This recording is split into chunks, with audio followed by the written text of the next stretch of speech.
Hi, ladies. Welcome back to my channel. My name is Faith if you're new here, and if you're not, welcome back. It's so good to be with you. So, today we are going to be diving into the powerful concept of the Hebbian Principle.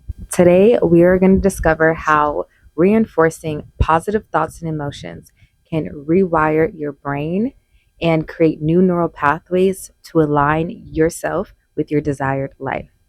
I'm so excited to get into this topic. This is going to be a quick video. I can go deeper into this topic if you ladies would like, but I just wanted to give you guys something so that you understand what is more to come. So let's go ahead and get right into it. Okay, so what is the Hebbian Principle? The Hebbian Principle states that neurons that fire together wire together. If you're familiar with Dr. Joe Dispenza, you've probably heard this before. I originally thought that this came from him, but when I actually started to do research, I found out that it's an actual principle that was made long before him. So basically, this principle states that when two neurons are fired together at the same time, their connection strengthens. And that is what makes a neural pathway. Over time, the more that these neurons are fired together, they become wired together. And that is how a habit or a basis or a belief is formed. It's by consistent practice of the same neurons being fired together. Therefore, they become connected. And now when you think of something or you have a belief, it goes through that pathway. And that's the connection. So if I were to simplify this into one saying, it would be practice makes perfect. The more you do something, the more it becomes instilled into yourself, into your brain, and into your body. That's why it's hard to break habits. It's hard to break things that we know that are not good for us. Even though we know they may not be good for us, we have neural pathways that have been created because that behavior or that habit has been repeated for so long. It now is a neural pathway in our brains. But the good thing is that you have the opportunity to change that pathway, to create a new one, and completely abandon the one that causes self-sabotage. So I'm so excited to get into this. Okay, so our brain literally has the power to rewire and reorganize itself. This is called neuroplasticity. It's being able to change your brain in such a profound way that you can become a completely different person. And an example of this would be the story of Paul being turned into Saul, all because of the renewing of his mind. He had did so much inner work and changed so much on the inside, that he literally started to go by a different name because he no longer identified with the neural pathways that he once had. And so that is the basis of what this is. It's all about inner transformation. You can't expect your reality to change if you're still the same person inside. Okay, so we're going to get into a little bit of science here, but just stay with me. I'm going to try to keep this as simple as possible. So we have immature neurons in our brain, specifically in the amygdala. Your amygdala is the part of your brain that controls and processes your emotions. These immature neurons, their growth stops when you experience trauma. Trauma is truly so traumatic that it will literally physically stop the growth of your neurons. And so, for example, if you were a child and you grew up around adults that drink coffee, maybe you wanted to try coffee at one point in your life, and the adults told you you can't have coffee because it will stunt your growth. That is what trauma does to our neurons. When we experience trauma, especially at a young age, it literally stunts the growth of our immature or our neurons. And that is like the biological root of your inner child. So people think saying inner child is just like metaphysical or it's not real. You actually really do have parts of yourself from a child that are still in you. That's why usually when you look back on your childhood, it's easier to remember the trauma than it is the good times. That's because those neurons that have really took on the trauma in your childhood stopped growing at that point. That is why when you get older, you will see people that blame their past or their childhood or what has happened to them as an excuse as to why they are the way they are or why their life is the way it is. That is because they are quite literally living in the past and they are letting those immature neurons control themselves. control their amygdala. Like we said, the amygdala is the part of your brain that controls and processes emotions. So if you have immature neurons or unprocessed trauma in the part of your emotion center of your brain, how do you think you are going to live your life? How do you think you're going to feel about your life and the things that have happened to you? That is why it is so important to heal trauma and to go back to your childhood and figure out why you have certain beliefs and take the power back and change them. You don't have to believe anything that you were told. You have the right to create your reality. That's what this all is about. It's all about aligning yourself with the reality that you want. It's already out there. Now you just have to be the vibrational match in order to experience it. When you heal, it leads to new neural connections. It quite literally heals your brain.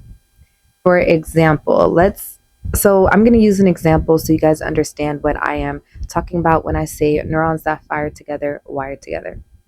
So the example I'm going to use is riding a bike. Most of us know how to ride a bike or have gone through that experience.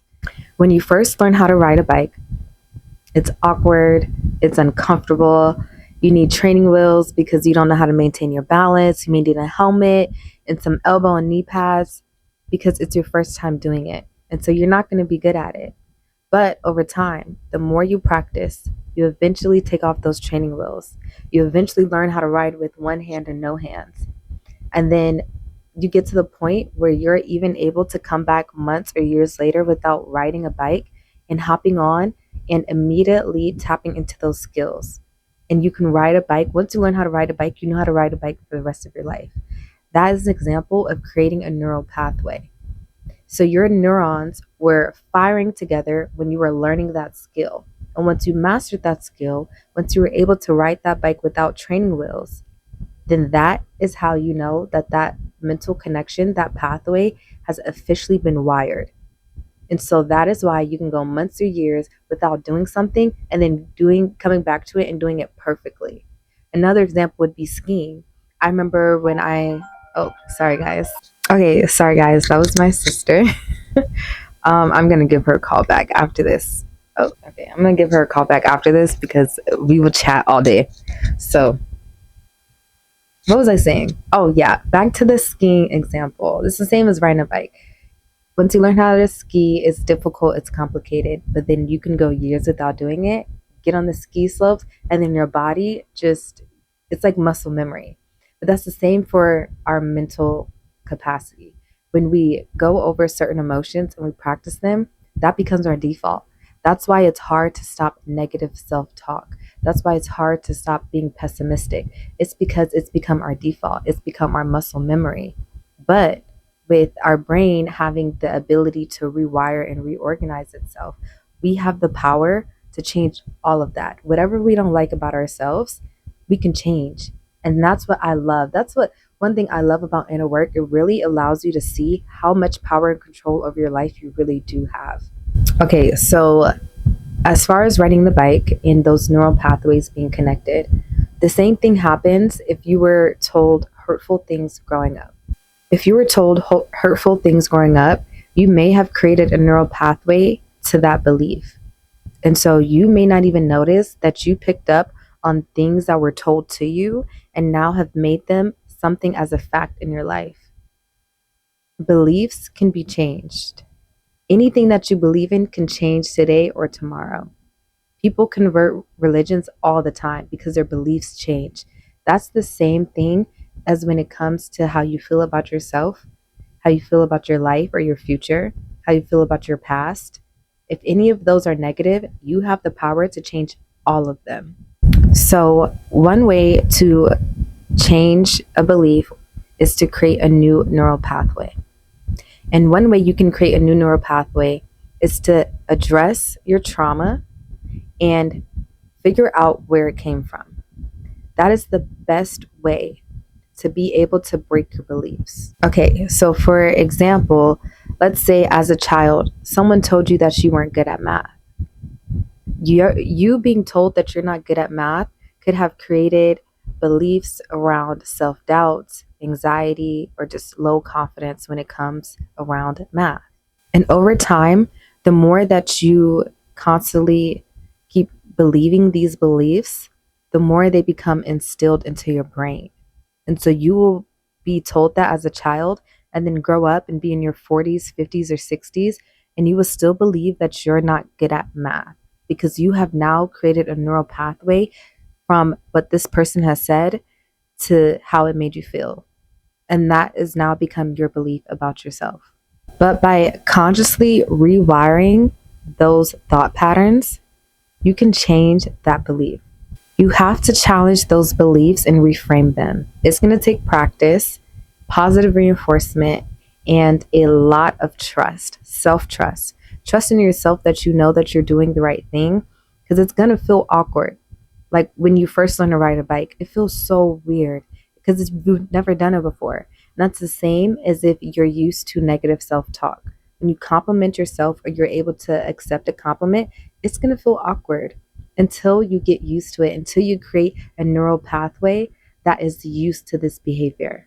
Then you're going to expect it. Instead of it being awkward, you're going to expect the compliments. You're going to expect the positive self talk. And when you don't get that, then that is going to be awkward. So we're going to go ahead and switch our neural pathways. That's what we're doing. So when you create new pathways, you build confidence. And one of the easiest ways to build confidence is to experience new things. Whatever you're uncomfortable with, do it. Literally every opportunity to do something that you're uncomfortable with, do it. For me, it's public speaking. I hate public speaking. I don't think I'm good at it. Every time I do it, people say that they think I'm good. They couldn't tell I was nervous, but I'm literally up there like dying inside.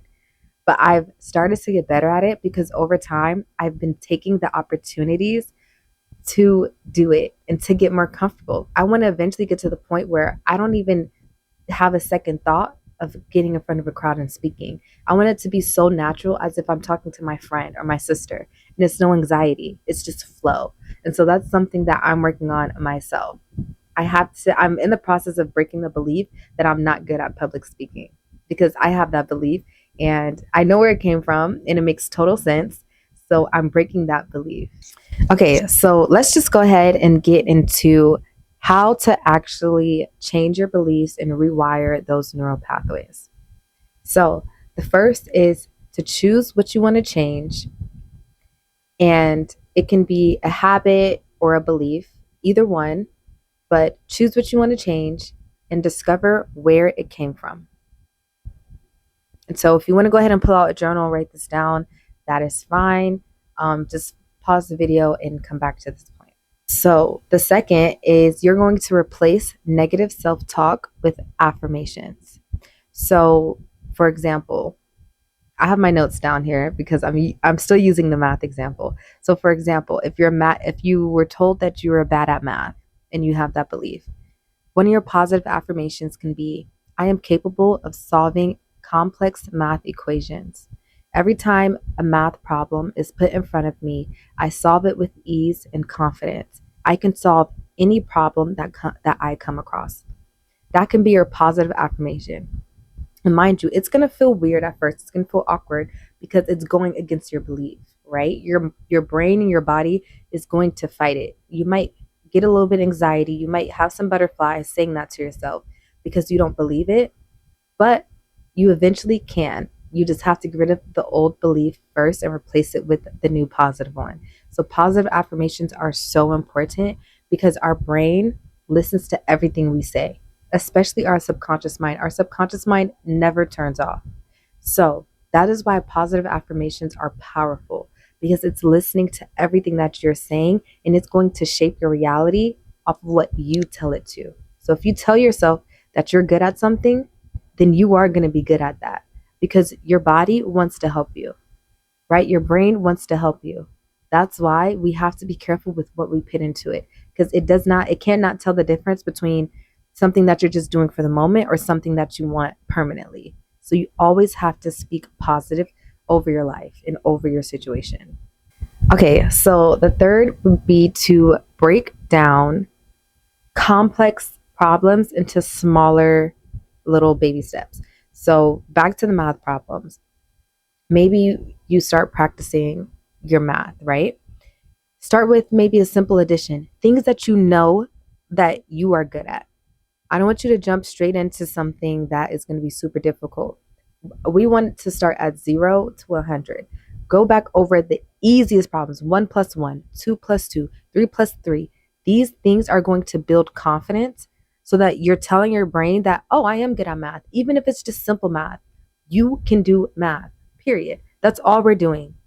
We're just building our confidence. So just do a little bit at a time, all that it is. Okay, sorry, ladies. My camera need a new SD card, and I only have one left that has a little bit of storage. So I'm gonna try to hurry this up. So let me hurry up because I only have a little bit of storage left. Um, okay, yeah. So we went over breaking down what you want to learn into small sections. So now let's move on to number 4, which is establish a routine. So for instance, you can dedicate a few minutes a day to practicing your math problems, whether that is in the morning or in the afternoon, on your lunch break, whatever it is, right? And remember, I'm only using math as an example. It can be anything. It can be negative self-talk. It can be like what I'm focusing on right now, trying to get past the belief that I'm not a good public speaker. Any little thing that you can do will help you. For me, it's talking to myself out loud in the mirror, or even turning on my camera and practicing how I want to talk and how I want to look, and looking back at that video and critiquing it. But in a healthy critique, right? Because I am a good public speaker. I am just perfecting my craft. I will stop telling myself that I'm not good at it. So that's one thing. Like I said, how you talk to yourself is super, super important. And so every time that you practice something, you allow your body to get used to it more and more, eventually to where you will build up the confidence and you won't even remember the time where you were afraid or you weren't good at it, because now you're like a pro. And so that's what practice is. Practice makes perfect. That saying is a saying for a reason. Like, it's true. Please listen to it, okay? So no, this is not the last one. Okay, so number 5 is to practice mindfulness and visualizations. This is so powerful. This is one of my favorite things to do besides the last step I'm going to discuss. Is I love to practice mindfulness. I love to visualize my success. Whether I close my eyes and I envision myself being able to public speak without any hiccups, without tripping over my words, or without any anxiety, the more that you're able to visualize it in your brain, the closer you are to actually achieving it. I remember there would be times where I would do visualization practices and I just couldn't picture it. Like, the picture just wasn't coming into my brain. And that is because I had such beliefs that went against what I wanted, that my subconscious mind wouldn't allow me to see it, because it didn't see it as a possibility. And so one thing you can do, going back to the math problem, is imagine yourself solving a complex equation. Imagine yourself being able to do a math problem without having to look up notes or look up a calculator. Just imagine that. How does that make you feel? You may feel uncomfortable. You may feel like that's far from where you're at, but trust me, with the practice, you will get there eventually. Statistically, if you keep trying, you have to get there. The only way that you don't get there is if you give up. Okay, so now we are on the last step, which is number 6. And this is to find a mentor, a tutor, or a teacher, or anybody that you can learn from. If you're struggling with something in one area, I highly, highly suggest that you seek out help from someone who has expertise in that area. I don't know about you guys, but growing up, I definitely had tutors for certain subjects because I lacked confidence in that area. Therefore, I was not able to perform well. It can be so many things. Even singers get what's it called, like vocal coaches, things like that, because there's always room for improvement, and you can only teach yourself so much. So seek help, seek guidance. Please don't be afraid to ask for help. That's the best thing you can do for yourself. That's literally self-care, is when you go out and ask for help. because you care about yourself. You care about getting what you want done. And it doesn't always have to be a mentor or a tutor, it can just be a supportive community. Maybe you have a group of friends that are all going through the same thing. Maybe you guys can work on that area of your life together. Like one example would be if you want to lose weight and you have a friend that also wants to lose weight. Going to the gym together is going to hold each of you accountable. And you guys are actually going to get results quicker than if you were to do it alone. So just having that support, having somebody uplift you and that encouragement also helps create new neural pathways. Okay, so thank you everyone for joining me on this journey. Remember, every small intentional step is just one step closer to you creating that new neural pathway to your desired outcome.